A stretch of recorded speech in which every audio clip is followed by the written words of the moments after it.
ఈరోజు మనం ఒక ఇంపార్టెంట్ టాపిక్ అయిన ఇంక్యుబేటర్ గురించి మాట్లాడతాం. పుట్టిన పిల్లల్ని ఇంక్యుబేటర్‌లో పెట్టారు అని డాక్టర్ వచ్చి చెప్పిన వెంటనే పేరెంట్స్ అందరికీ పెద్ద యాంక్సైటీ క్రియేట్ అవుతుంది. భయం క్రియేట్ అవుతుంది. ఇంక్యుబేటర్‌లో పెట్టడం ఏంటి బేబీని అంటే బేబీ చాలా సిక్‌గా ఉందా? చాలా సీరియస్‌గా ఉందా? అని ఒక డౌట్ వస్తుందనమాట. సో, ఇంక్యుబేటర్ అంటే ఏంటి? ఆ ఇంక్యుబేటర్ లోపల ఎవరిని పెట్టాలి? And what are the benefits of the incubator అనే గురించి ఈరోజు మనం డిస్కస్ చేద్దాం. ఫస్ట్ ఆఫ్ ఆల్ ఇంక్యుబేటర్‌లో ఎవరిని పెడతాం? యూజువల్‌గా ఏందే ప్రీటర్మ్ బేబీస్‌ని అంటే నెలలు నిండకుండా ఉండే బేబీస్‌ని యూజువల్‌గా ఇంక్యుబేటర్‌లో పెడతా ఉంటాం.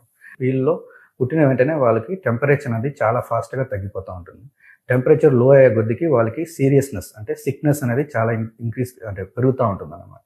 సో, సిక్‌నెస్ పెరిగినప్పుడు వాళ్ళ డెత్ రిస్క్ అనేది చాలా ఎక్కువ రిస్క్ అయితే ఉంటుంది.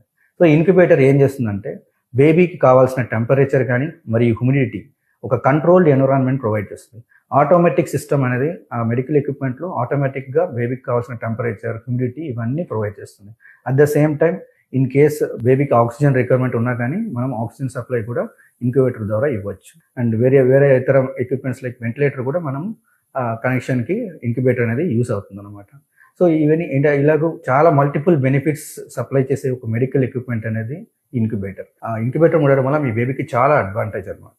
సో, ఇంక్యుబేటర్ అనేది ఒక సేఫ్, కంట్రోల్డ్ ఎన్విరాన్మెంట్, ఏ కంట్రోల్డ్ హోమ్ అంటే ఇంకా చెప్పాలంటే ఒక రెండో గర్భసంచి అని చెప్పొచ్చు. ఎందుకంటే అది ఒక బేబీకి కావాల్సిన టెంపరేచర్ కానీ, హ్యూమిడిటీ కానీ మెయింటైన్ చేయడం వల్ల growth and development of the బేబీకి చాలా హెల్ప్ చేస్తుంది. So, these are the important benefits of having an incubator. So, ఇవి తెలుసుకొని ఇంక్యుబేటర్ అంటే ఉండే భయంని మనం పోగొట్టుకోవాలి. Thank you.